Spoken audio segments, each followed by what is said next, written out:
Big story this morning. Cleanup crews in the Bronx are working carefully, picking up debris after a chimney on a high-rise came crashing down at a NYCHA building. Yeah, while investigators look into the explosion that caused the partial collapse, families are now staying in hotels until it's safe to come out or go back into their homes, that is. Eyewitness News reporter Jaysha Patel is live for us in Mott Haven with the very latest. Good morning, Jaysha.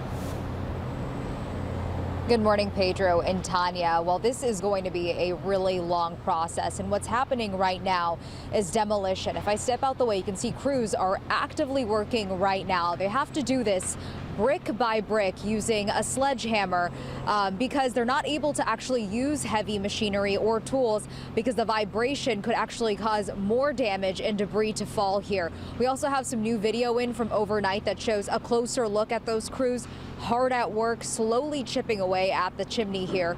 This partial collapse happened around 8 a.m. yesterday, and officials say they believe yesterday's explosion happened in the boiler, which collapsed in the chimney structure.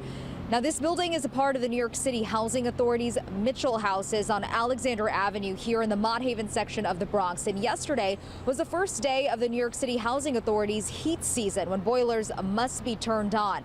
They test all boilers throughout the summer, and the Department of Buildings has a record of an inspection back in June. But the miraculous thing about all of this is officials say no one was injured yesterday. 34 apartments with 84 residents in the F and G lines were evacuated, many residents opting to stay in hotels overnight. And inspectors say the building is stable for residents living in other areas of the building, but if they do feel unsafe, they're also able to stay in a hotel.